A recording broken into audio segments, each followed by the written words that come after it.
should not be carried out at night, save for in extreme and unusual circumstances. A pilot study of issuing summonses as an alternative means of arrest should be carried out. UNICEF made similar recommendations. Following these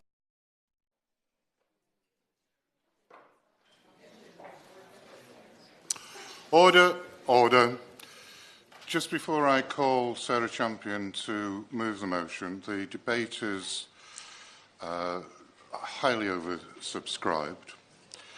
I will impose a time limit when Sarah Champion sits down, but if people intervene on Sarah Champion, and she says she's willing to take interventions, they will go down the order in terms of being called, because it looks like even people who've put in to speak, there won't be sufficient time, even with a time limit, to take everybody. Sarah Champion. Thank you so much, Mr. Stringer. It is a genuine pleasure to serve under your chairmanship in this very, very important debate. I'd like to start by strongly welcoming that... Can you start by moving the motion? Oh, yes. I'd like to start by moving the motion. That's all you. And I'd like to follow on by strongly welcoming that the government addressed the issue of Palestinian child detainees during the third Universal Periodic Review of Israel at the UN Human Rights Council 2 weeks ago. The government recommended that Israel takes, and I quote, action to protect child detainees, ensuring the mandatory use of audio-visual recording in interrogations with all child detainees, ending the use of painful restraints and consistently fully informing the detainees of their rights. It's a very important statement and signals a positive intent to constructively engage with this issue. The intention of calling this debate is in that same spirit, to support and encourage Israel to meet its international obligations with regards to the rights of the children. Israel meets them fully with respect to Israeli citizens, but alas, not so with Palestinian children. To be clear, I'm not making a judgment on the alleged crimes a Palestinian child commits or Israel's right to uphold the law. This debate is specifically focused on the situation regarding Palestinian children in Israeli military detention. 2 years ago, I secured a similar debate in Parliament. I would love to tell the House that many of the issues discussed then have now been addressed. Sadly, the situation remains largely the same. In March 2013, UNICEF published a report entitled Children in Israeli Military Detention, Observations and Recommendations. The report concluded that the ill treatment of children who have come into contact with the military detention system appears to be widespread, systematic and institutionalised throughout the process. Can I finish the quote before I give way? Throughout the process, from the moment of arrest until the child's prosecution and eventual conviction and sentencing. I give way to my honourable friend. Thank my honourable friend for giving way. And very quickly, is there any evidence that the Israeli government's taken any notice of the request of the British government? There is some evidence. I will come on to the specific recommendation that they've made when the UK sent over lawyers a number of years ago. And I'm also very grateful that the Minister is engaged in dialogue at the moment, and I hope in his speech he will be able to update us on the current situation. Last year, the authoritative West Bank NGO Military Court Watch found that 4 years on from publication of the UNICEF report of its 38 recommendations, only one recommendation, number 21, access by lawyers to medical records, had been substantially implemented. Should you give way? I will give way. I thank my honourable friend for giving way. That same organisation, Military Court Watch, reported that of children detained in 2017, 79% of them actually signed a confession or a statement in Hebrew. Does she share my concern that the majority of those children would not have had a guardian or responsible adult with them and probably wouldn't have understood the language which they were committing to? I do share her concern. I will be speaking on that. And what's also concerning is that Arabic is actually the official language in the State of Israel. So why the documents are presented to children in Hebrew, I'll allow the honourable member to draw conclusions. Before she leaves Military Court Watch. That was quite a rude interruption. Please go ahead, though. What evidence is there that NGOs such as Military Court Watch and other Israeli NGOs who perform this valuable function have been themselves subject to a measure of harassment at official level? I'm afraid I can't speak to that because I don't actually know the data around that. What I hope is that any organisation that is trying to speak from a factual basis does not suffer harassment. But as the honourable member knows, too often when we put our head above the parapet, it gets shot off multiple times. A year prior to the UNICEF report, a group of senior UK lawyers published an independent study entitled Children in Military Custody. Published in 2012 and funded by the government, it found that Israel was in breach of at least 8 of its international legal obligations under the UN Convention of the Rights of the Child and the 4th Geneva Convention through its treatment of Palestinian children held in military detention. The UK reports... I will give way. I'm very grateful to my honourable friend for giving way and also for securing this very important debate. And she will know that Palestinian children as young as 12 are routinely taken from their homes in nighttime raids, blindfolded, bound, shackled, interrogated without a lawyer or parent being present, with no audio-visual recordings, put into solitary confinement and forced to sign confessions. These are children we're talking about. What part of this is not plain and simply wrong? It is hard to argue with my honourable friend's passionate intervention. The UK report presented 40 specific recommendations in relation to arrest, interrogation, bail hearings, plea bargaining, trial, sentencing, detention, complaints and monitoring. Military Court Watch stated last year that only one of the UK report's recommendations, number 33, separation of children from adults in detention, has been substantially implemented. The empirical evidence is clear. Half a decade after the UNICEF and UK lawyers' reports were published, containing dozens of recommendations to bring Israel's military system of detention of Palestinian children in line with basic international legal standards, there has been limited implementation by the authorities. Member given way. Perhaps you'd like to take this opportunity to explain to the House why Israel uses military courts. I can do, but that's quite a big topic. It's basically because of the, in my opinion, illegal occupation, thank you very much, and therefore, because of that, they have to go under a military system rather than a civilian system. The unfortunate thing is that they apply that to the Palestinians, but they rarely have parity with the Israelis. Whilst I praise the Israeli government for allowing the studies to go ahead, as a leading international democracy, it is very disappointing that the recommendations, made in good faith, have largely not been acted upon.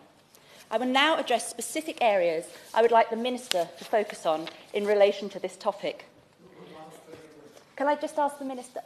Firstly, I will speak on nighttime arrests of children. Oh, no, yes, of course I will let my honourable friend keep quiet. Sorry, Minister. I just wanted to draw attention. I was last in the West Bank in November. I brought into my declaration of the member's interest. But I visited a family there whose young son had been seized in the middle of the night and detained. He was in administrative detention. And in one respect, since her last debate, things have got worse, would she agree? Which is that Israel has started administrative detention. That is detention without charge again, for unlimited periods. And that must be wrong on any basis. Yes, and it seems to be a technique which isn't used often, but is being used, and it allows the child to be held in detention without any charges brought against them, and also without their right to respond to those charges. I'd like to speak on the nighttime arrests of children. The prevalent practice of nighttime raids by Israeli military personnel causes a huge amount of distress to children and their families. Inevitably, night raids on civilian population centres by any military have a tendency to terrify these communities, and after 50 years of practice, this can become hugely debilitating. While conducting night arrest operations does reduce the potential for clashes with local residents, the practice cannot be said to be in the best interest of the child, a primary consideration under the UN Convention of Rights of the Child. The UK report recommended that, I quote, arrests of children should not be carried out at night, save for in extreme and unusual circumstances. A pilot study of issuing summonses as an alternative means of arrest should be carried out. UNICEF made similar recommendations. Following these recommendations, it was most welcome that Israel announced the introduction of a pilot scheme in February 2014, whereby summonses would be issued requiring attendance at police stations for questioning in lieu of arresting a child at night. And this would be a similar practice operated for Israeli children. Military Court Watch reports, however, that the use of summonses in lieu of night arrests has been very low. It found 6% of children in 2017 had reported being served with a summons as an alternative to a night arrest. However, in 2016, it was just 2%. Even in the cases where summonses are used, Military Court Watch identified that, in most cases, the summonses was delivered by military after midnight. Relevant parts of the summonses were frequently handwritten in Hebrew without Arabic translation.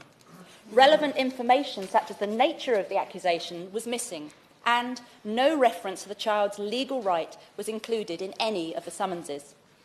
Military Court Watch further reports that of the 80 cases it has documented in 2017, 65% of children continued to report being arrested at night in what are frequently described as terrifying raids by the military. However, there is some good news. It is apparent that since the summonses scheme has been in operation, it is infrequently... Oh, I don't know how that's good. It's apparent that since the summonses scheme has been in operation, it is A, infrequently used, and B, arrests in terrifying night raids continue to be the norm. Further, there are indications, yet to be confirmed, that the pilot scheme may now have been discontinued altogether. So, please, can the Minister request from his Israeli counterpoints confirmation as to whether the pilot scheme is still operational, data on the use of summonses since the pilot scheme was announced in 2014, and urge that children should not be arrested at night except in extreme and unusual circumstances. Secondly, I would like to speak about the right to silence. As we all know, the right to silence is an ancient and fundamental legal right, granting protection against self-incrimination. Significantly, this is also a right enshrined in Israeli military law. When implemented properly, the right provides vulnerable children with some protection against undue pressure during interrogation, which may lead to false confessions. Military Court Watch notes that 84% of children continue to report not being informed of their right to silence. It further notes that in the 16% of cases where children are informed of this right, I quote, "The manner and circumstances in which the information is conveyed raises serious questions as to whether the notification is sufficient." Third, I would like to mention another fundamental legal right, that is, the timely access to legal representation. Internal legal standards provide that interrogations should take place in the presence of a lawyer in order to protect against self-incrimination and to provide safeguards against potential ill-treatment or coercion. Israel's highest court has also confirmed the fundamental nature of this right to consult with a lawyer during the interrogation stage of an investigation. In its 2015 update, UNICEF notes that Israel's military prosecutor highlighted that Israel in military Order 1651, issued in 2009, provides a detainee with the right to meet and consult with a lawyer.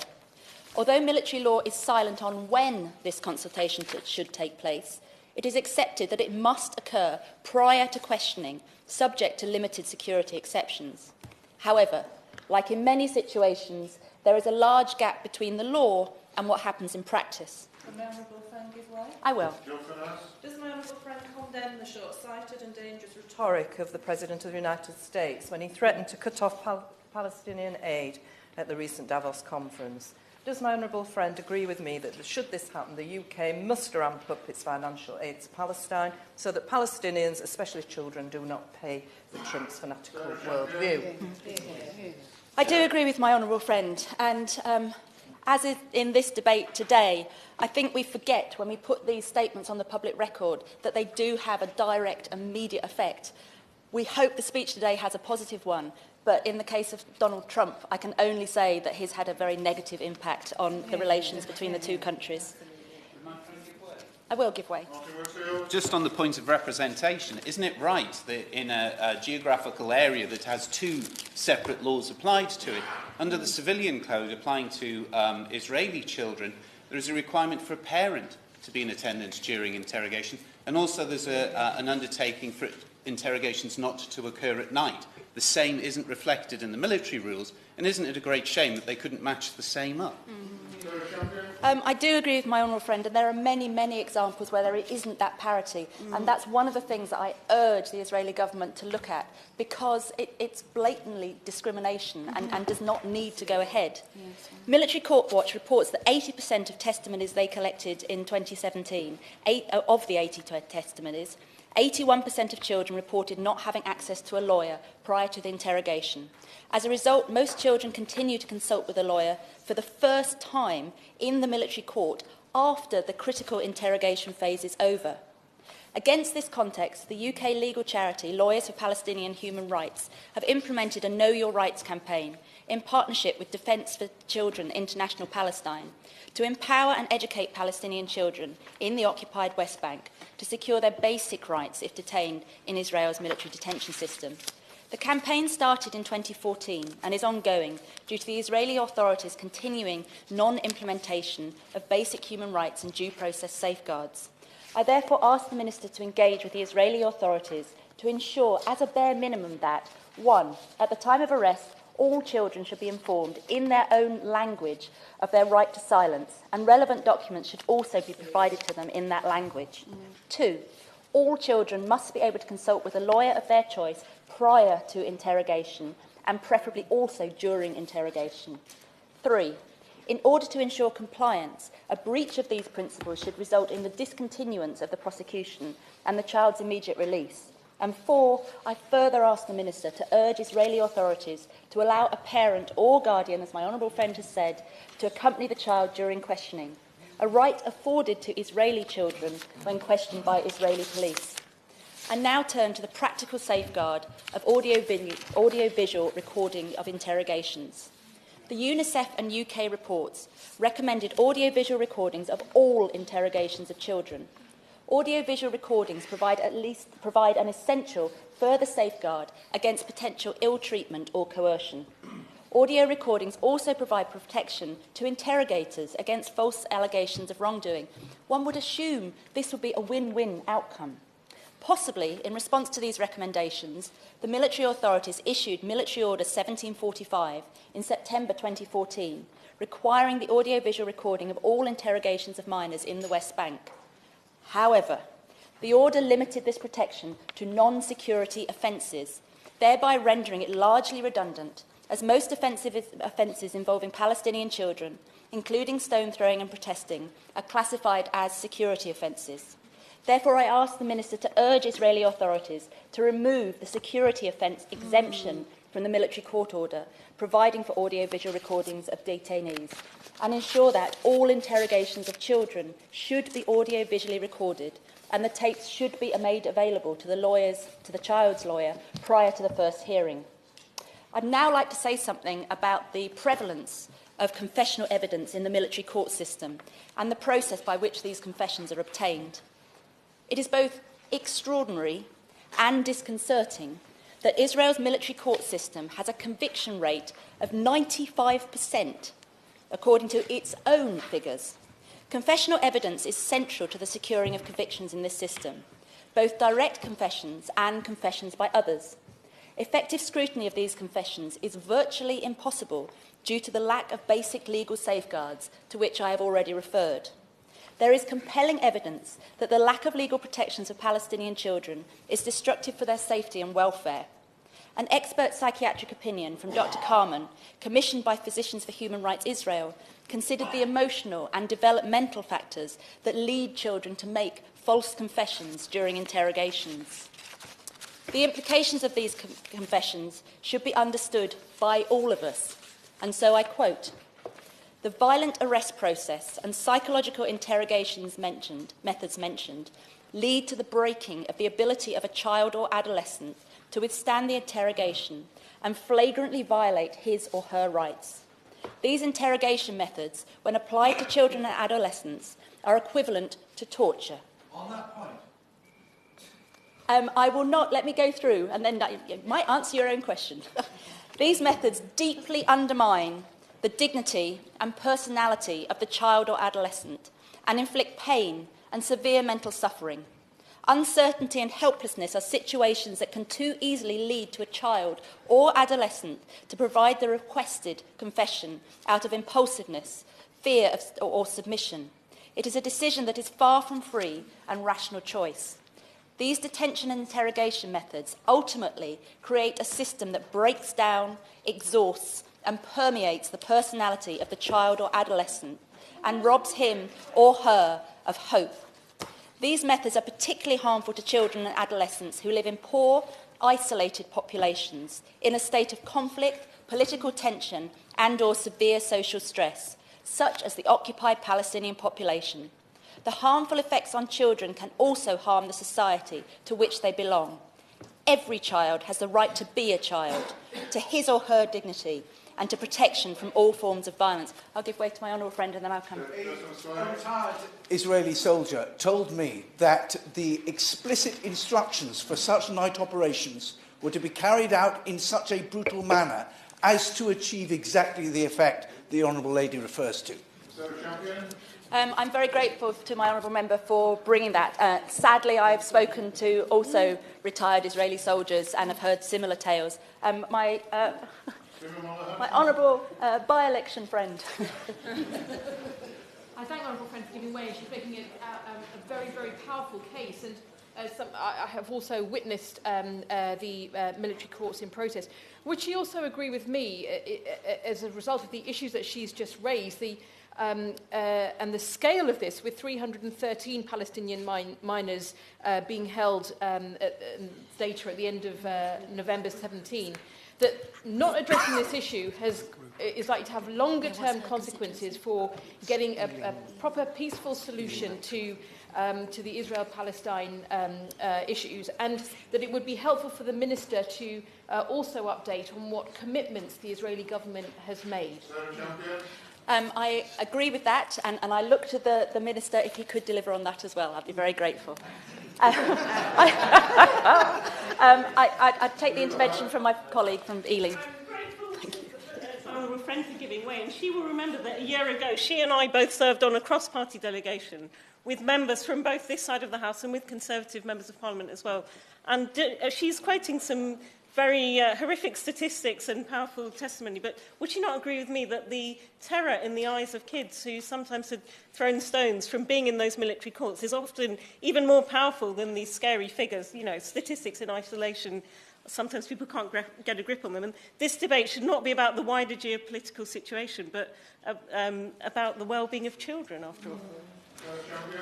I completely agree with my honourable friend, and that's really what I want to focus about. We are talking about children, and regardless of the crime they have or haven't committed, they should still be treated with dignity and within the constraints of the law.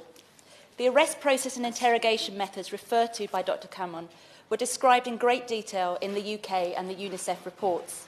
It is deeply disturbing that 2 years after the release of the UNICEF report, which concluded that ill treatment appears to be widespread, systematic and institutionalised, the UN agency issued an update which found that, I quote, reports of alleged ill treatment of children during arrest, transfer, interrogation and detention have not significantly decreased in 2013 and 2014. I will give way. Thank you for screening this debate as well. And in light of what you're saying, would it not be appropriate then for our government to actually demand an independent inquiry from Israeli government into what's going on? And I think it would help everyone. The reality is we're not in a position to demand. The purpose of this debate is to reach out a hand of friendship and offer the skills and expertise that we have in this country on this topic to work in partnership with Israel. While UNICEF is yet to release any further updates, reports issued by the US State Department and Military Court Watch and others indicate the situation today remains substantially unchanged. In this regard, it is perhaps also worth recalling that the UK report noted that if the process of arrest and interrogation is to a significant extent as described, then Israel would be in breach of the absolute prohibition against torture and other cruel, inhuman or degrading treatment or punishment. As a bare minimum of protection, I urge the Minister to make representations to ensure that no child should be subjected to physical or psychological violence. No child should be blindfolded or painfully restrained. No child should be subjected to coercive forces and threats. And any statement made as a result of torture or ill treatment must be excluded as evidence in the proceedings. Further, I would ask the Minister to make inquiries to UNICEF as to when the agency will be releasing its next update and to commend them on the important work they have done. 2 years ago, in a debate on the same subject, I referred to Israel's policy of transferring Palestinian detainees, adults and children, from the West Bank to prisons located inside Israel, in violation of Article 76 of the Fourth Geneva Convention. International law classes this activity as a war crime. In UK domestic law, the Geneva Convention Act of 1957 and the International Criminal Court Act of 2001, they all class this activity as a war crime. And yet the latest data released by the Israeli Prison Service indicates that in 2017, on average, 83% of adult detainees and 61% of child detainees were transferred and detained unlawfully. This practice affects approximately 7,000 individuals each year and has continued for 50 years. Strikingly, however, Israeli military authorities informed UNICEF in late 2014 they have no intention of changing this policy. This rejection undermines the credibility of international legal order and therefore harms the security of all of us. I've been to Offa Military Court and spoken to parents. Because of the restrictions on movement and the requirement of permits to visit their children in Israel, some parents never get to see their children in prison. So you see, the unlawful transfer and detention of children inside Israel is not just a legal issue, but also one of basic humanity. I ask the Minister, has he or anyone in his department had any conversations that would shed light on Israel's decision to explicitly reject the specific UNICEF recommendation? What further steps the Minister intends to take to encourage Israel to meet its international legal obligations regarding the transfer of prisoners out of the occupied territory, and to ascertain how many UK citizens are currently involved, directly or indirectly, with the unlawful transfer and detention of Palestinian prisoners outside the occupied territory, and what measures he will take in respect of these individuals in accordance with the law. By now, I'm sure everyone is available of the case of Ahmed Ta'amimi, a now 17-year-old girl from the West Bank village of An Nabi Shela. In December, she was arrested in the middle of the night after being filmed confronting and slapping Israeli soldiers in her village following the shooting of her 14-year-old cousin. It is also worth noting that, as with all Palestinian female prisoners, Ahed has been transferred to a prison inside Israel. The case is polarising. On the one hand, you have those calling for her immediate release, and on the other, you have Israel's Minister for Education calling for the military courts to impose a life sentence. I think it's important for all of us to recall that Ahmed is just one of over 800 children arrested each year, according to the most recent data released by the military authorities. Most of these children are arrested in the middle of the night, frequently brutalised and systematically denied their legal rights. We need these children and their parents to have faith and confidence in a political solution and due regard for the law. History has taught us that if politics and the law fails to meet the needs of the people, people turn to other solutions. The situation around the treatment of Palestinian children during arrest and detention has been allowed to fester for too long and needs addressing. This issue concerns us all, as when Israel, our friend and a democratic state, breaks international law and obligations, it makes it that much harder to enforce them with other countries around the world. Israel's decisions impact globally. In conclusion, it is 2 years on from the Minister's predecessor explaining to me and other MPs in this hall that the government would fund the UK lawyers to return to Israel to review the process on implementation of their report recommendations. Allowing the UK lawyers to enter into a constructive technical dialogue with their Israeli counterparts in which the UK's experience of good practice can be shared should expedite the implementation of the practical reforms that are urgently required to protect Palestinian children.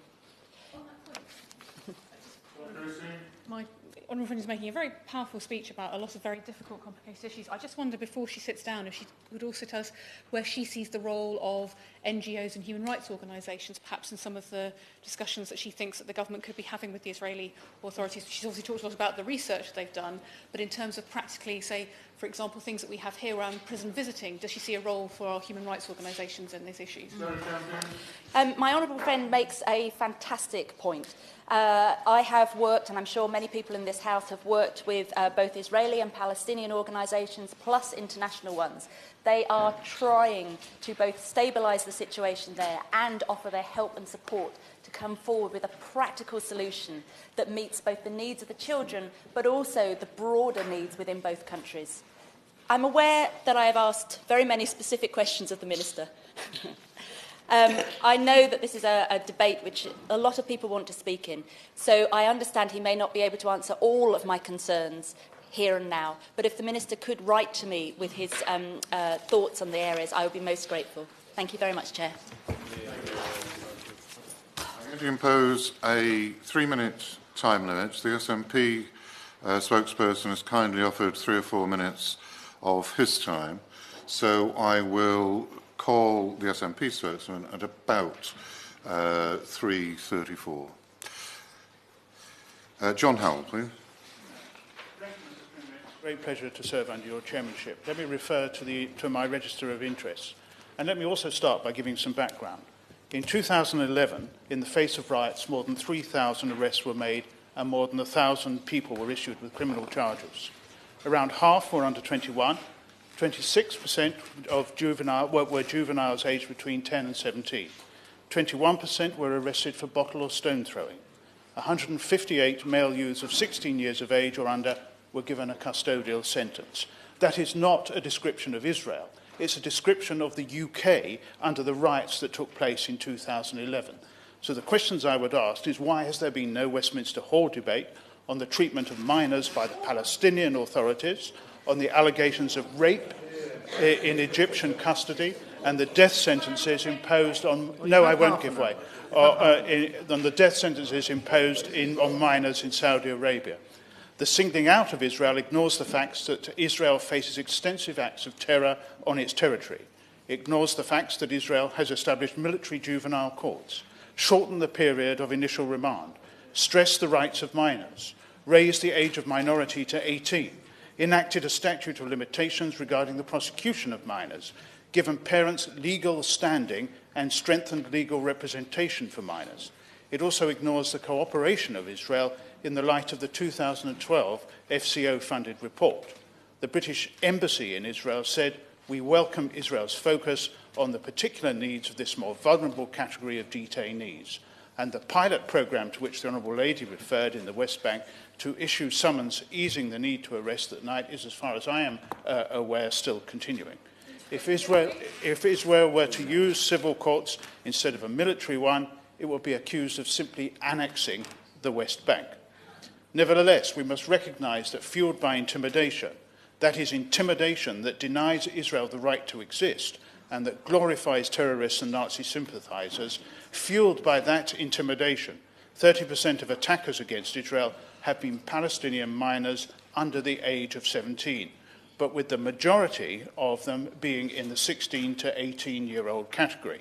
And only one of them, an 11-year-old, which was the youngest there, who said after being arrested and after stabbing an Israeli that he wanted to die a martyr. There are just over 300 minors in custody, and after 400 terror attacks, which were of a violent ideological nature, that is not something to be deprecated. Instead, the effect of this on wider civil disorder can be seen by the attack in Jerusalem on a 70-year-old Palestinian man who was mistaken for an Israeli. The use of minors in this way, driven by hate and incitement, is nothing more than the abuse of children. Clear indication of his interest, please. Sorry? Can you give a full and clear indication of your interest? I've referred to my register of interests, which contains the fact that I went on a trip to the area. Thank you very much. Bishop Burton.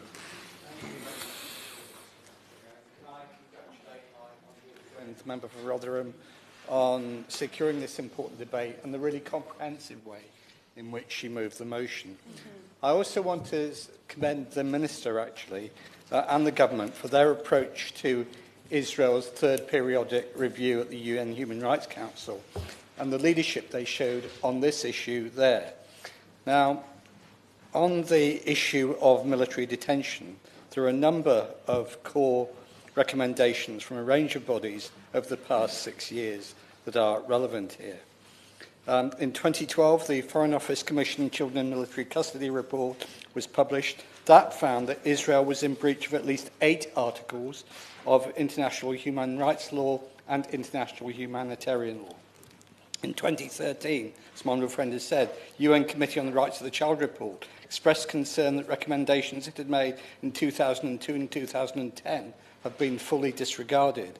And in 2013, as we've heard, we had the UNICEF report with 24 core recommendations, again reflecting concerns that had already been raised time and time again. Now, the Minister will know that the vast majority of these recommendations from different bodies remain unfulfilled. The recommendations from a debate in this place 7 years ago remain unfulfilled. The recommendations from the debate that my honourable friend led just over 2 years ago remain unfulfilled.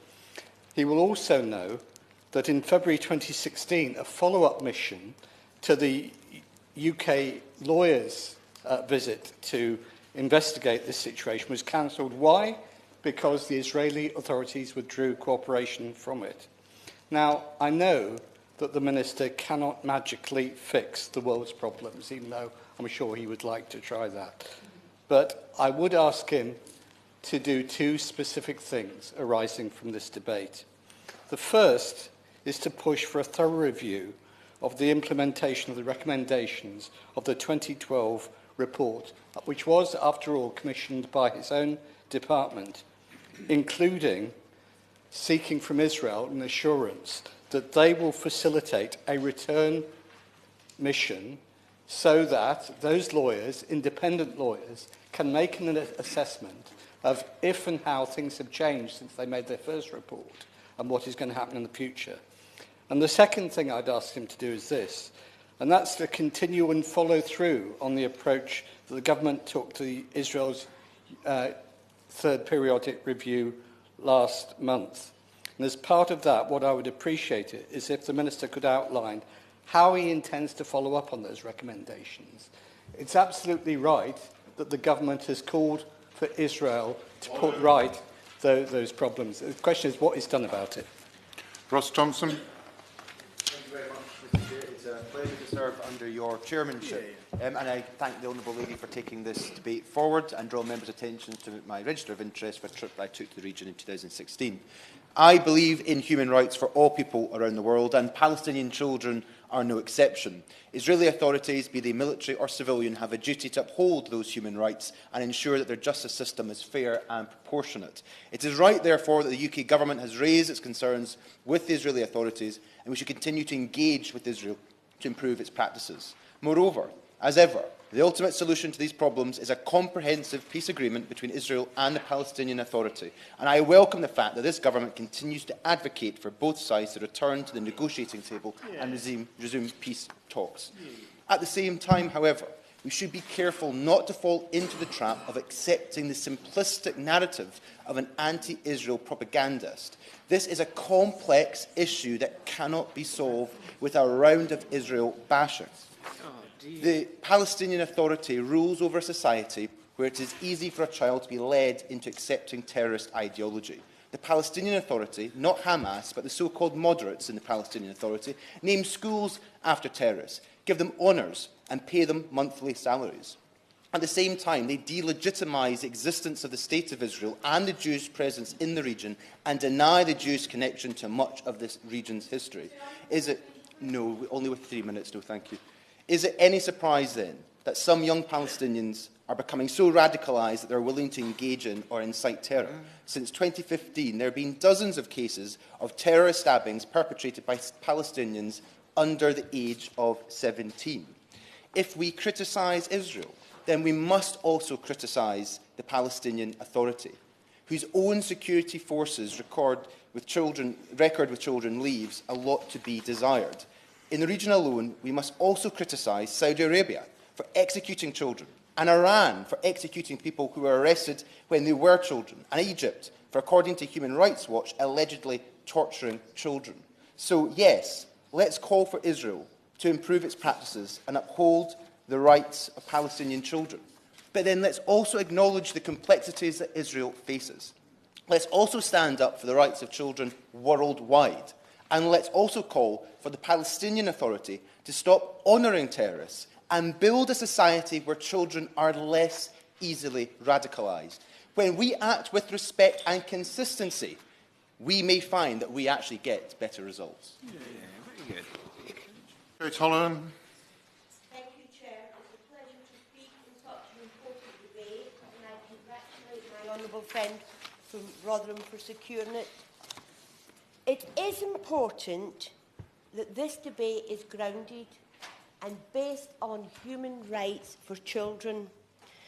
The glaring gaps in basic human rights protection for Palestinian children held in Israel's military detention system damages respect for the international rule of law and creates an environment which enables routine ill treatment and lack of justice.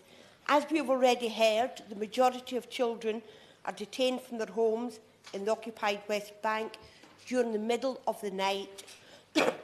Heavily armed soldiers take these children away, and several hours later they turn up in detention or interrogation centres, alone, sleep-deprived, bruised and scared.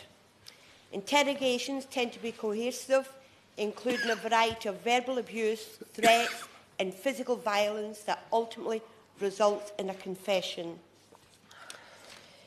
Even if you present the argument that 16 to 17-year-olds is not a child, which is incorrect, you must accept that any form of human rights abuse is abhorrent and should not be condoned in any way. Most Palestinian minors arrested by Israel have claimed to experience physical violence during detention. Recently, the Defence for Children International, Palestine, detailed the scale of incidents and the type of abuse experienced by Palestinian children who they managed to speak to during around 60 visits in prisons in Israel in 2017. 75% of children were subject to physical abuse, 25% of inadequate food, and 100% denied the right to have their families at their interrogation. This is not something new, and according to the latest data provided by Israel Prison Services, at the end of November, 313 children, I'm talking children, were held in military detention. They've not provided data for December 2017, but I suspect there'll be a bit of a spike after Mr Trump decided to move the embassy to Jerusalem.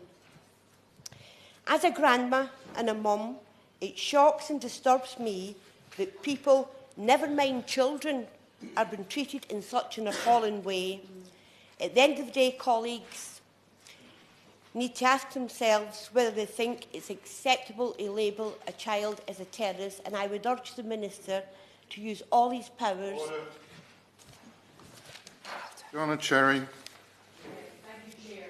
Able to be called to speak in this debate about a very important issue about which hundreds of my constituents in Edinburgh South West write to me on a regular basis.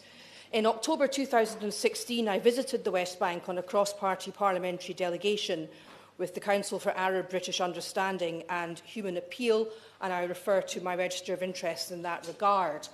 I visited the military courts at Ophir, and as a lawyer of some 25 years standing, I was not impressed with what I saw there because of the lack of due process and the lack of respect for basic human rights norms.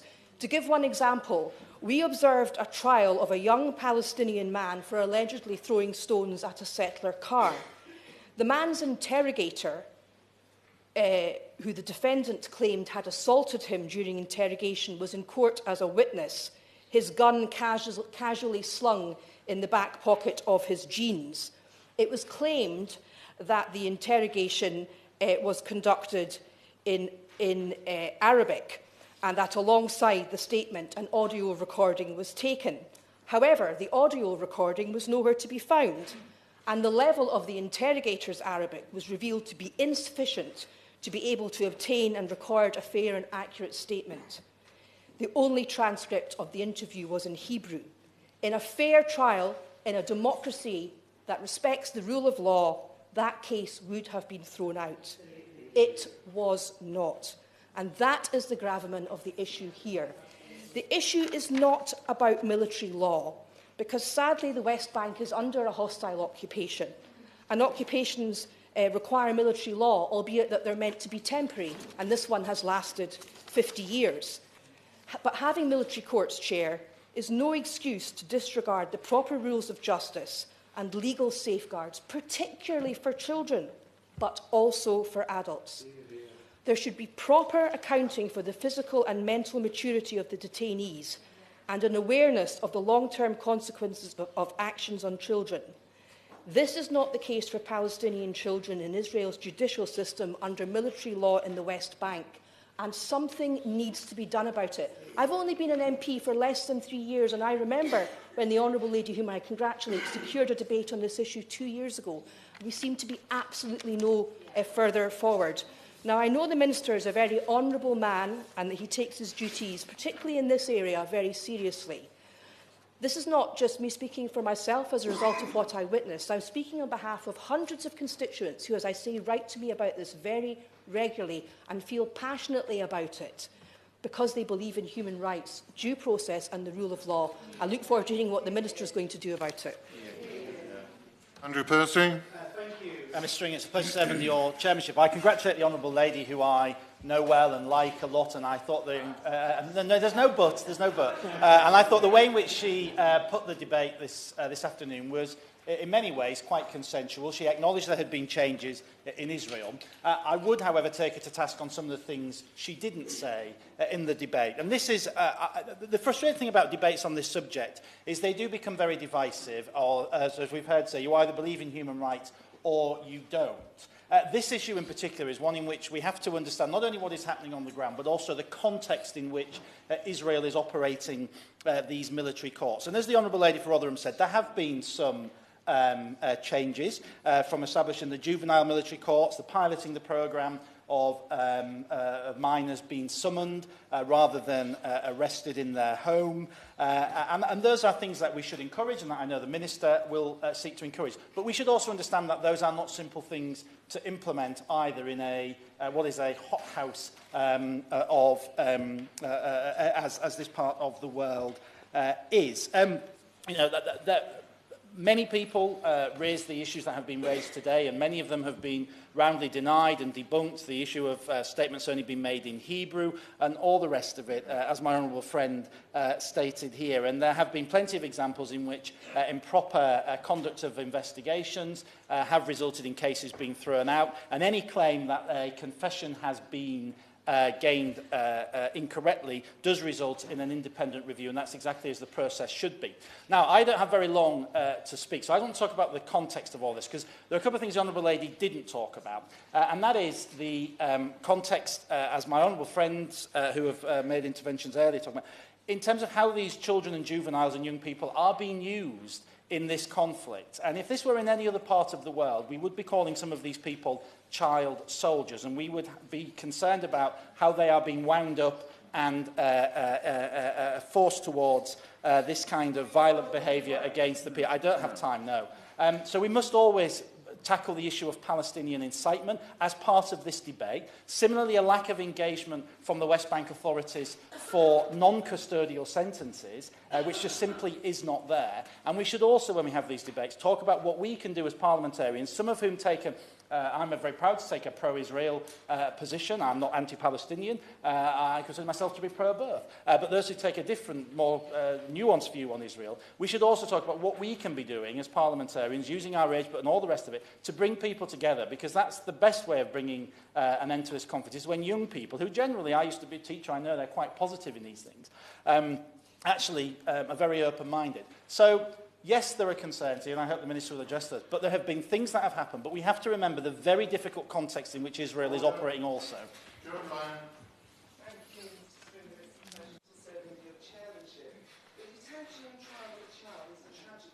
Ever it occurs. I'm concerned, however, that this debate today is symptomatic of the disproportionate and unfair focus on Israel that is all too prevalent in the media, international institutions and in this House. This is the second debate in the last 2 years, as my honourable friend has said, and I congratulate her on gaining the debate. But we've not, for instance, debated the fate of child prisoners in Iran, where Amnesty estimates there are at least 80 individuals on death row for crimes allegedly committed when they were under 18, or indeed in Egypt, the Maldives, Pakistan, Saudi Arabia, Sri Lanka, Sudan and Yemen, which have all sentenced juvenile offenders to death since 2010. Israel is, of course, a liberal democracy and should be held to a higher standard than the likes of Iran, Saudi Arabia and Sudan. We've never discussed the fate of children, the 60,000 children locked up in juvenile detention facilities in the United States, many for truancy, underage drinking and consensual sexual conduct, or the fact that 5.5 times more minors were arrested in England and Wales, adjusted for size of population, than in the West Bank by Israel in the year 2015 to 16. None of this is to suggest that the plight of Palestinian children in this tragic conflict is not an important one.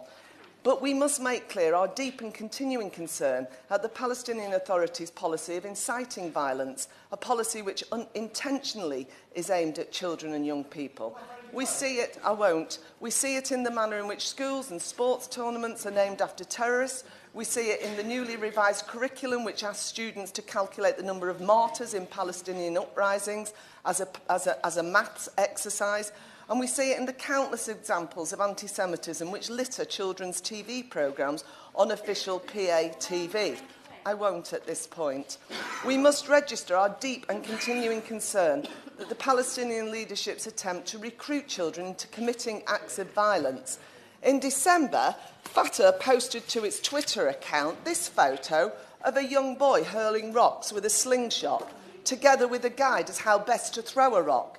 Let's remember Yehud Haim Shoham, 1-year-old Jonathan Palmer and 3-year-old Adele Bitton were all killed as a result of stones being thrown at cars they were travelling in. Finally, it's important we show our deep and continuing concern at the recruitment of children into Palestinian armed groups such as Hamas and Islamic Jihad. As Child Soldiers International has stated, children receive military training and are used as messengers and couriers, and in some cases as fighters and suicide bombers. If we do not acknowledge and address these very serious issues, we run the risk of this debate being seen as less about the welfare of Palestinian children and more as simply another opportunity to attack Israel. Offered. It's important to provide some context to this issue, and there's been a lot of issues raised this afternoon, but I'm going to concentrate on just one. Now, the Honourable Member for Rotherham raised the case of the 17-year-old Ahmed Tamimi.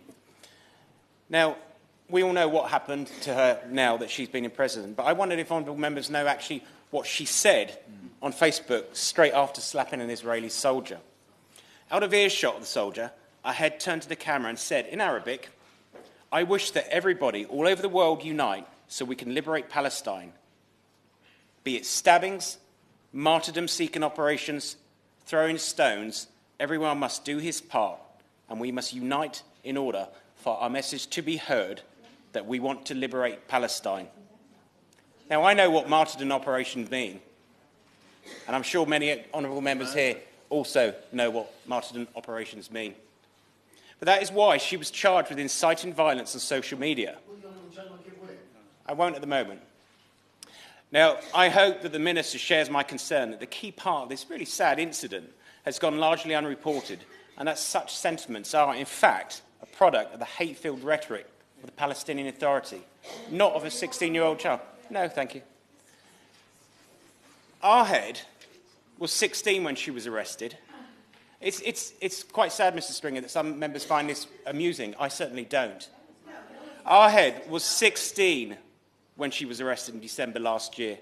As far as I'm aware, it is official Labour Party policy to extend the vote to everyone who is of the age of 16.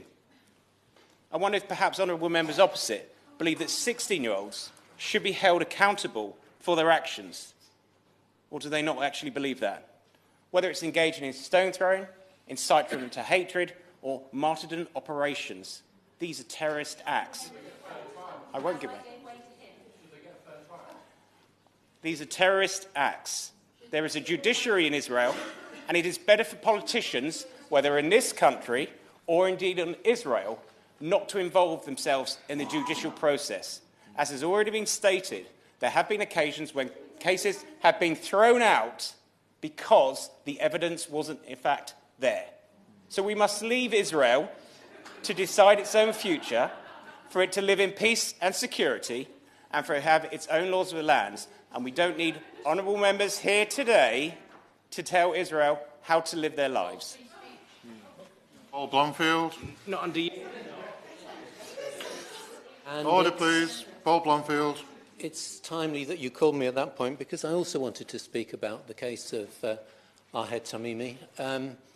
I met Ahed in her home in Nabi Saleh in November, just a few weeks before she was arrested. And she's an ordinary teenager who's not been groomed in the way that some contributions have suggested. She's an ordinary teenager living in... Well, if the honourable member will hear me out. Living in extraordinary circumstances. And it's those circumstances which I think we need to pay some attention to. Her home, Nabi Saleh, it's an ancient village, nestling among the citrus groves on the hillside north of Ramallah. Dates back hundreds of years. But more recently, it was joined by the illegal Israeli settlement of Halamish, which has taken much of its land. Now, standing in Nabi Saleh, you can look across the valley to Halamish on the neighbouring hilltop, and you can begin to understand the sense of grievance. Halamish is well irrigated with swimming pools. It has a proper water supply, and that comes at a cost to the people of Nabi Saleh, because their water, as a consequence, has been rationed to just a few hours a week. And looking down into the bottom of the valley, you see a water spring which has traditionally served Nabi Saleh, but was requisitioned by the settlement. And that led to weekly protests by the villagers over the last 4 years. Last December they were protesting when Ahed's cousin Mohammed climbed a ladder to look over a wall. A soldier immediately took aim and a bullet passed through his head. Now, when the same soldier turned up in the courtyard of Ahed's home on the 19th of December in a night raid at 3:30 in the morning, Ahed and her cousin went out and shouted at them, and the BBC broadcast the film of that incident last week on the main news. The soldier pushed her aside, and in retaliation, Ahed slapped him. And it was for that she was arrested, charged with assault, and has been in jail ever since for the last 7 weeks. 16 at the time of her arrest. She marked her birthday in jail and is now 17. Yesterday, her case was due in court. It was postponed again, and it will be held the case will be held next Tuesday. So now is the time to act. Now, I know the Minister knows the Tamimi family. I know, like me, he's visited Nabi Saleh. I know he shares many of the concerns that I have. And I know he, in questions, has said that they've made representation. I'd like him to outline what action they're going to take over this next week and to demand her release. Mrs. Louise Ellman. Can I ask, just order, can I just say to people in the public gallery not to intervene either vocally or by applause? Louise Ellman. Thank you, Mrs. Speaker. It's a pleasure to serve under your chairmanship. The failure of Israelis and Palestinians to negotiate a two-state solution to their conflict has resulted in a very disturbing situation, including what we are discussing today. But the Israeli-Palestinian conflict will only be resolved by direct negotiations between Israelis and Palestinians, not by the Palestinian authorities inciting young people to hate and kill, as is happening on the West Bank today. Indeed, such incitement is specifically in breach of the Geneva Conventions. We must remember 75% of the offences committed by Palestinian minors are violent crimes, including murder, attempted murder, shooting, making and throwing Molotov cocktails, and attacking soldiers. 30% of assailants in the terror attacks of 2016 were under 18 years old, the youngest being 11. For example, in June 2016, 13-year-old Halel Ariel was stabbed to death by Nasser Tarrar, a 17-year-old Palestinian who climbed into her home and stabbed her repeatedly in a frenzied attack in front of her younger siblings. This violence has been encouraged by the Palestinian leadership in direct contravention of the Geneva Convention, which specifically prohibits the recruitment and involvement of children in terrorist activities. Fatah recently tweeted a practical guide to show young people how to throw rocks, euphemistically called stones, and this has resulted in the murder of young people, including Yehuda Haim Shoham, aged 5 months. The Palestinian authorities incite hatred towards Jews and Israelis. The Palestinian youth magazine Zai Zafuna's October issue claimed that Muhammad sanctifies the throwing of rocks at Jews. Terrorists are glorified. A recent report from Impact Say shows school books glorifying violence and martyrdom. The PA's rewritten 2017 curriculum teaches children about the PA's, the Palestinian Authority's support for people who carry out terrorist attacks. One PA TV programme, The Best Home, in May 2015, in that a girl recited a poem calling Jews barbaric monkeys who murdered Allah's pious prophets. If young people are continually told that murderous terrorists are heroes, it is not surprising they try to emulate them. Nobody can be content with the current situation, and all individual allegations of any injustice must be investigated. But the answer is to negotiate peace, not to glorify hatred and violence by telling young people and children that murdering Israelis is justified resistance. Marcia Dickover, sorry. I think I understand. So thank you, Chair. It's a pleasure to speak in this debate. And can I congratulate my honourable friend from Rotherham for securing what is a very important debate. At the end of November 2017, 313 Palestinian children were held in Israeli prisons. 3 out of 4 of them will have experienced violence during their arrest. The majority of children will be arrested in the middle of the night. Heavily armed police will break into their homes and then drive them to a military detention centre where they will be interrogated. Many report being beaten, abused after arrest and while in detention. Children are often interrogated without their parents or a lawyer present. Under military law, children can be held in detention for 90 days without seeing a lawyer. As of this year, 2 children are currently held under administrative detention, which is indefinite imprisonment without trial. Currently, over 180 children are being held in detention without having been convicted. Under the occupation, children can be held for 1.5 years before going to trial. There are 2 legal systems in the occupied territories. If an Israeli settler is arrested, they will be tried under Israeli civilian criminal law. If a Palestinian is arrested, they are tried in a separate military court. Access to justice is segregated. A child's nationality, ethnicity, determines the type of justice they receive under Israel's occupation. After sentencing, nearly 60% of Palestinian child detainees are transferred from the occupied territories to the prisons of Israel. In violation of the 4th Geneva Convention, this means most will be unable to receive family visits due to the freedom of movement restrictions placed on them. I will not. Palestinians and the time it takes to issue a permit for those visits is too long. When you step by step go through the journey of a child living under military occupation and what they will endure, the physical violence, the fear, the complete interruption of their life, the huge swathes of time in detention, one thing becomes clear. This is a system designed to repress, crush and intimidate generation after generation of Palestinians. The problem of military detention of children is, of course, a legal issue. Israel is in breach of the international law, namely the UN Convention on the Rights of the Child and the Geneva Convention. But of course, there is a deeper problem. This is part of the cycle of humiliation, violence, and characterises the continued illegal occupation of Palestine. It is a disgrace and should be condemned. Finally, Chair, I would like to give my solidarity to Ahed Tamimi. Yesterday, we celebrated the brave women in the UK who fought for their rights, often suffering the brutalities of the police and state as a consequence. Ahed Tamimi carries that flame forward for all young children like herself across the world. Solidarity. Patrick Grady. Thank you, Mr Stringer. It's a pleasure to serve under your chairmanship. I congratulate all the members that have taken place, and particularly the member for Rotherham, for a very powerful and detailed speech, and I want to make sure the Minister has as much time as possible to respond to her concerns. This is an issue of huge concern to many of our constituents, as my friend from Edinburgh South West has said. And what we're dealing with here, I think, are basic questions about the right of the child and the importance of the global conventions that govern them, as well as the specific questions around the role and actions of the Government of Israel.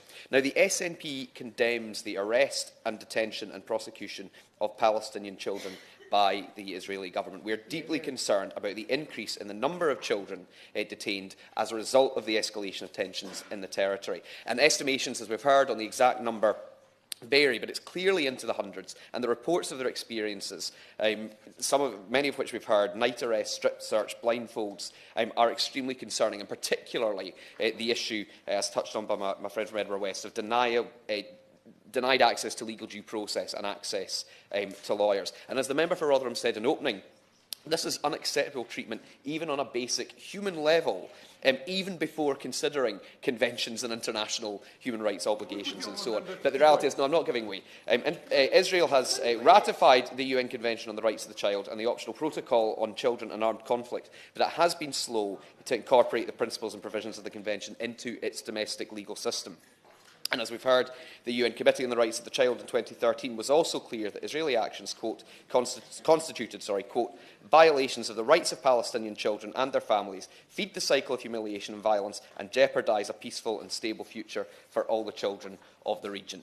And the specific case of Ahed Tamimi, which, again, constituents have raised with me, and a number of the members for Rotherham, Heldon, Sheffield Central, all raised in different ways. And I think, in some ways, it shows why that case in particular has become symbolic and perhaps even metaphoric for the broader conflict, because you had well-resourced, heavily armed, heavily armoured soldiers on one hand, and a young girl, unarmed, causing a bit of a nuisance, slapping these soldiers about, and in the end up, as we've seen, the arrest and the polarising views that this has caused. Now, I would agree violence never solves anything, but a relatively minor incident has spiralled into something much bigger and has triggered many further consequences and polarised perspectives. But Amnesty International and others are clear that the treatment of Ahmed is not respecting her human rights or Israel's obligations under the UNCRC, and indeed Amnesty says nothing that she has done can justify her continued detention and have called for her immediate release. Now, it's clear from my mailbag and from members who have spoken in this debate that the public want to see action from the UK government on this issue, and for it to use its influence to call for action from the Israeli government. And I know the Minister does his best, and we're not expecting him to resolve a conflict that has been going on for decades, but it is important that the government does condemn in the strongest possible terms the mistreatment of children all around the world. And it should also guarantee that UK funds will not support military detention, interrogation, abuse or ill-treatment of Palestinian children. So what dialogue is the government having with the Government of Israel about how it intends to incorporate its obligations under the conventions into its law, and specifically how it's going to take forward the recommendations of the various reports that have been referred to by other members? Now, I and the SNP accept that the Palestinian conflict is complex and that there are real sensitivities on all sides. But the rights of the child are enshrined in international law and convention. And as the lady from Blackburn, who I don't see as often on the train these days as we used to, heading south. These children are victims of conflict, not parties to a conflict. And the rights and dignity of children in conflict must be upheld and protected. And yes, to those members who said, what about elsewhere in the world? Of course they should. And if members want to bring debates on other countries and their human rights situations, and I've taken part in enough of them in here to know that members will speak out and condemn all of those situations. The government of Israel has a duty to live up to the protocols and conventions that it's signed. And if progress, as others have said, is to be made in reaching a peaceful solution, surely a starting point must include taking children out of the equation. It's clear that there is a global public outcry against the detention of Palestinian children by the Israeli government. The Israeli government must act, and the UK government must use its influence to help bring that about. Vivian Hamilton. Thank you, Mr. Stringer. We've had a passionate and wide-ranging debate this afternoon on an issue that affects children. And I think that the honourable member for Rotherham, who I want to congratulate on bringing this debate this afternoon, started her contribution with a very important sentence. I am not making a judgment on the alleged crimes a Palestinian child committed or Israel's right to act to uphold the law. So this debate, Mr. Stringer, has been about the way children have been treated by a democracy that is widely respected around the world as being open, democratic and subject to the rule of law. Now, my honourable friend, the member for Rotherham, also said that half a decade after the UNICEF and UK lawyers' report was published, there's been limited implementation of its recommendations by the authorities, which is, I'm sure we would all agree, regrettable. She also mentioned that there's another fundamental legal right that Palestinian children who are arrested by the Israeli authorities do not have, and that is timely access to legal representation, something which I'm sure we would all agree, Mr. Stringer, is an important aspect of the rule of law in any nation. She also said it is both extraordinary and disconcerting that Israel's military court system has a conviction rate of 95%, according to its own figures.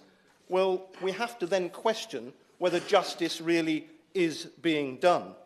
And she said that as a bare minimum of protection, she urges the minister, and I would add my voice and the voice of the Labour opposition to this, that no child, whether in Israel, in Palestine or anywhere else in the world, should be subjected to physical or psychological violence, should be blindfolded or painfully restrained, should be subjected to coercive force or threats. That should be universal, Mr. Stringer, and I hope that Israel, above all countries in the world, would adhere to that.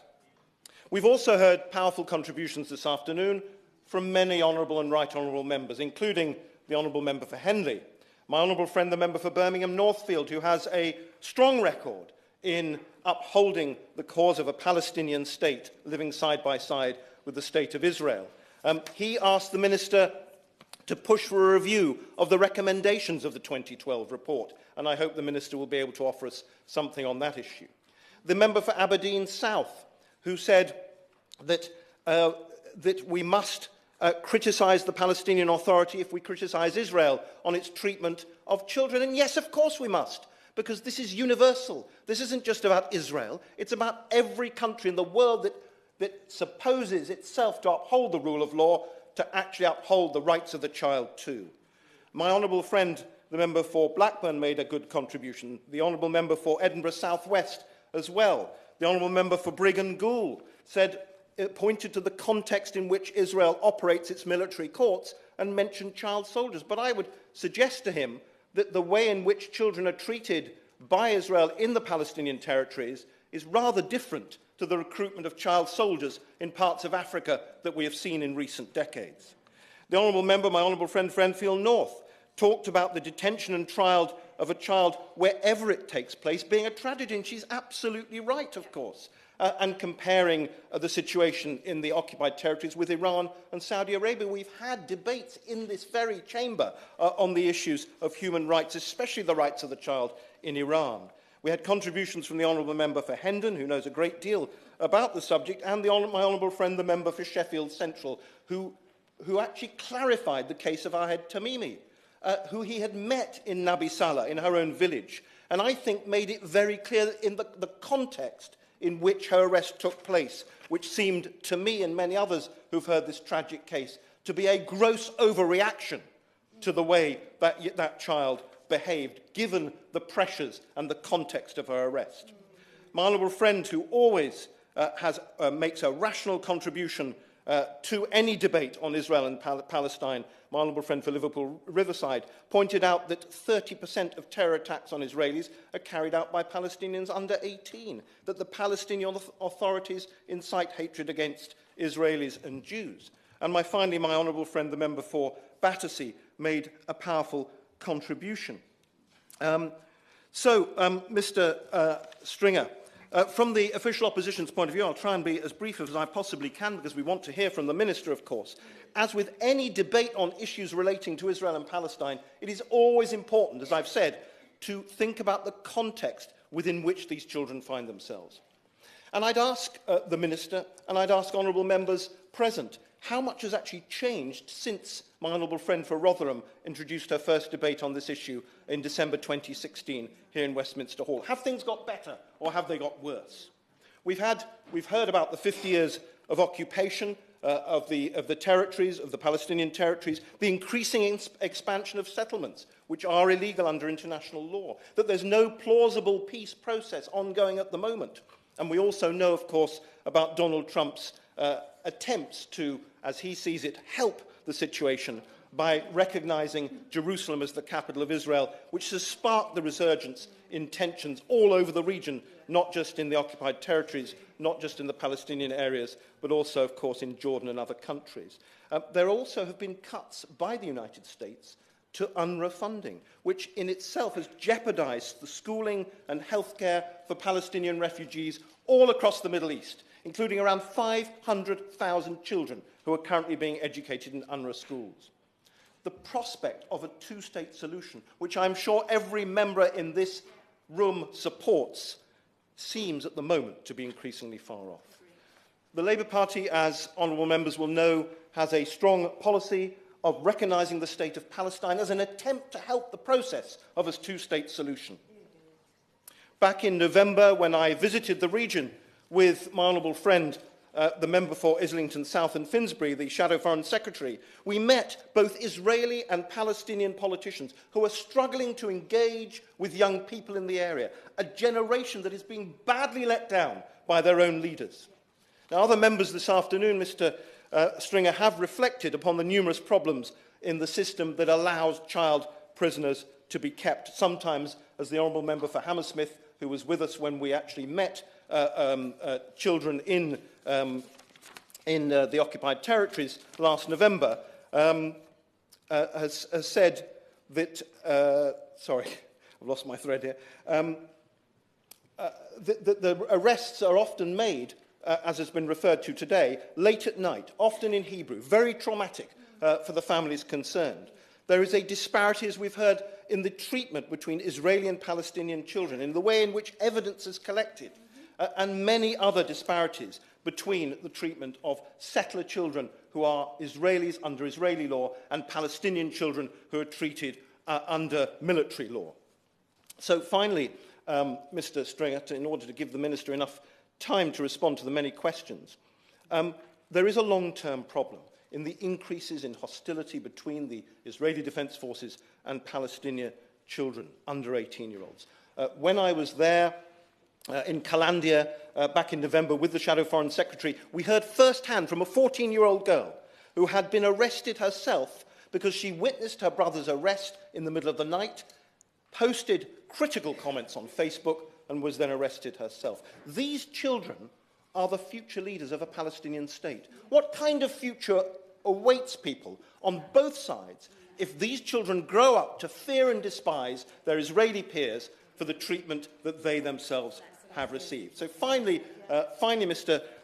Stringer, will the government commit to make funding available for another report following the 2012 report, and what progress has been made since 2016 to press the Israelis to allow these lawyers to make a return visit? Before I call the Minister, the proposer of the motion has waived her rights to reply, so the Minister has till 4 o'clock. Minister.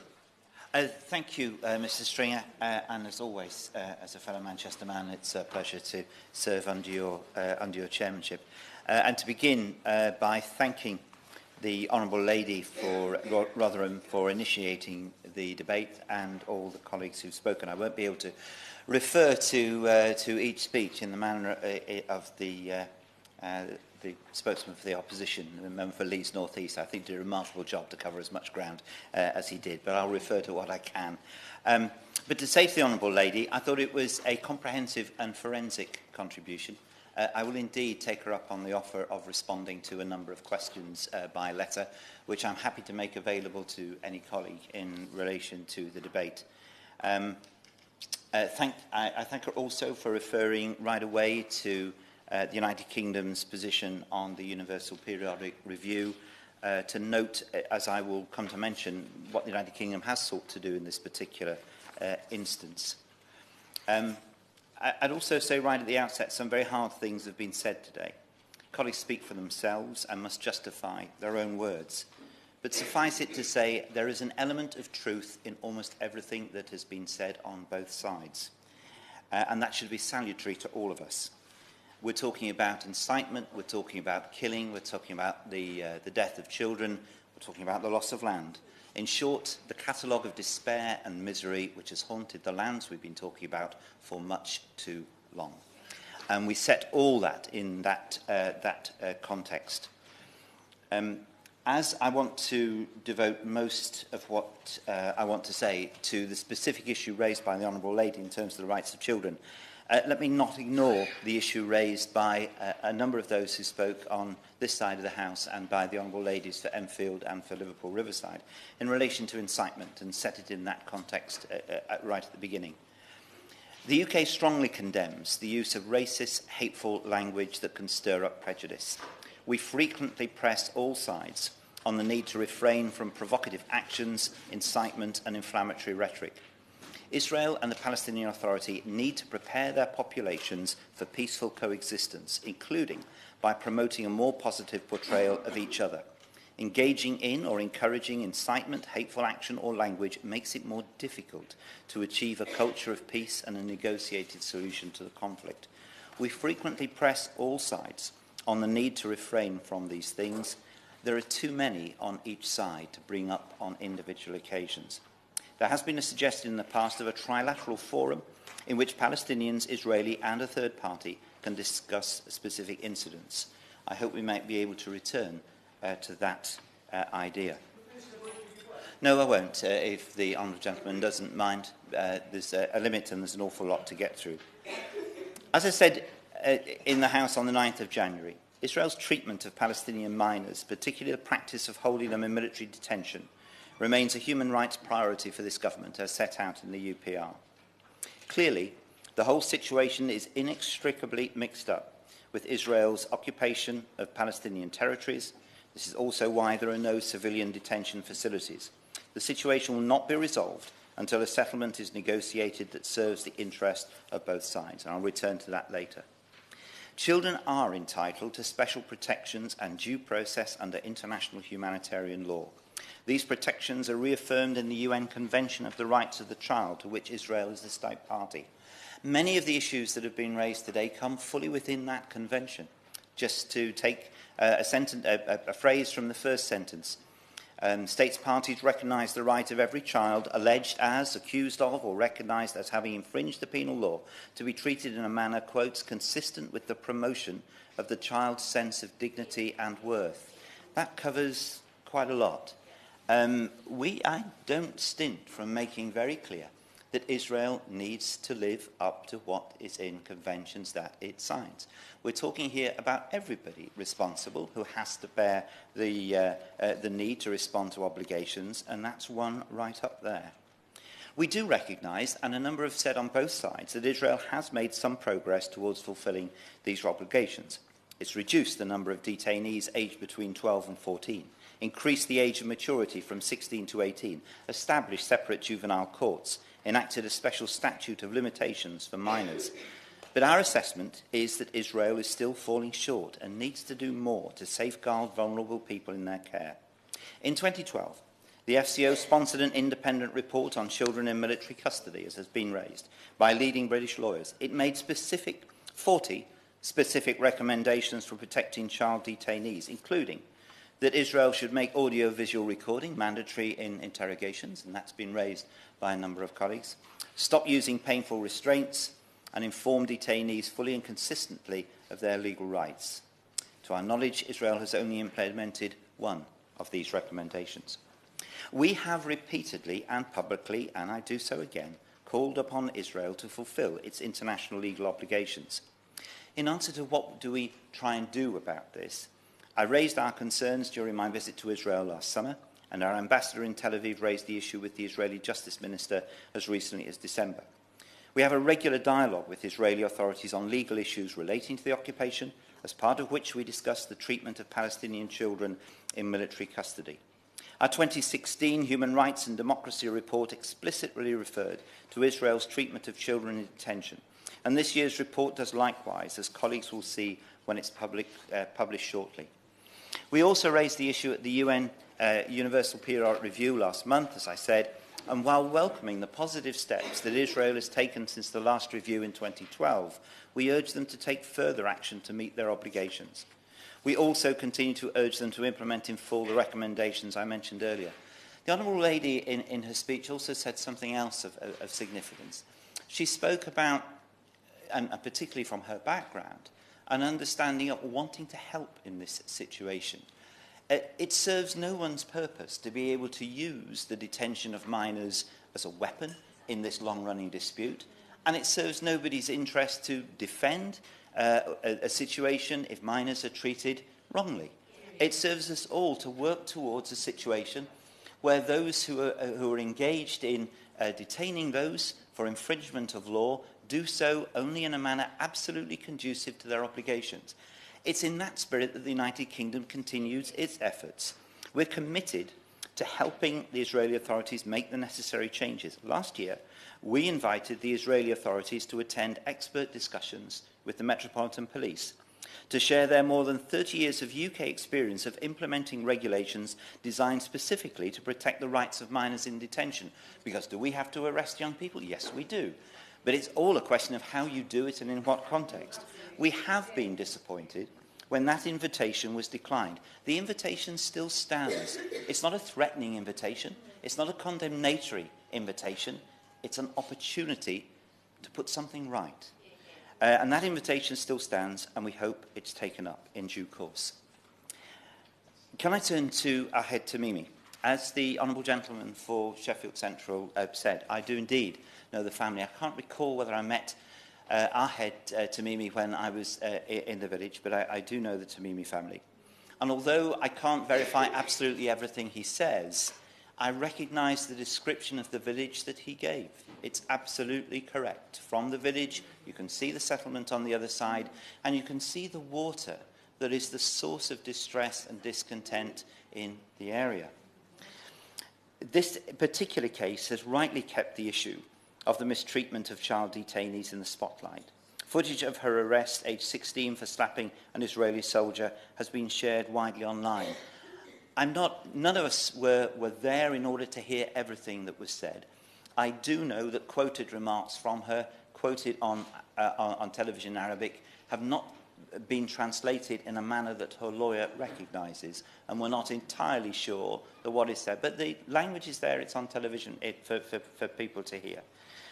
But her case is of concern to all of us here that we know.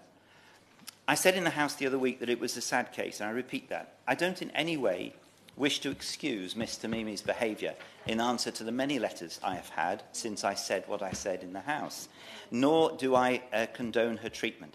As I said in the House, I believe that she should not have needed to do what she did because the soldiers shouldn't have been there. And let me explain that still further. These flashpoints are a direct consequence of the failure to reach the agreement that the Honourable Lady from Liverpool Riverside, in her wisdom and long experience of this, rightly said. They're more evidence of how the unresolved conflict continues to blight the lives of those involved. It's a tragedy that each new generation that should be growing up together in peace continue to be divided.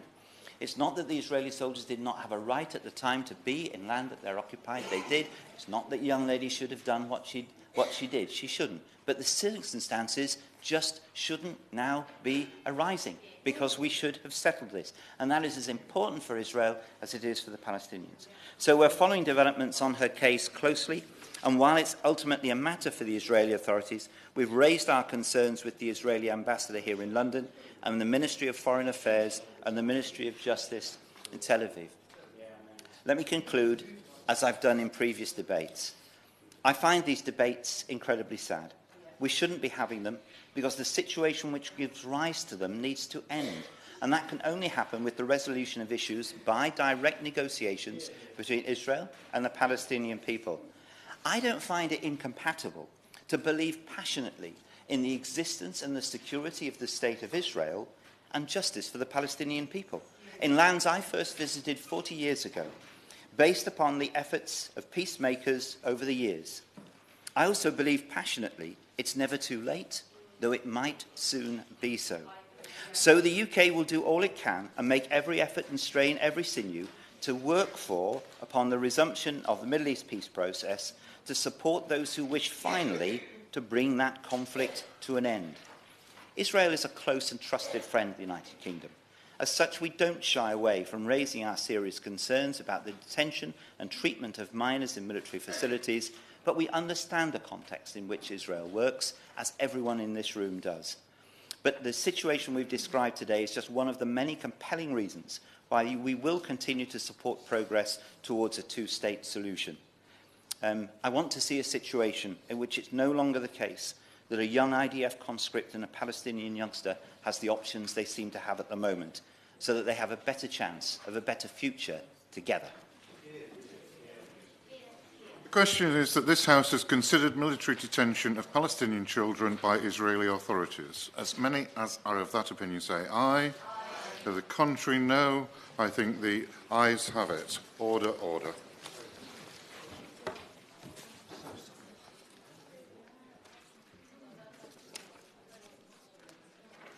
Should we just go straight off?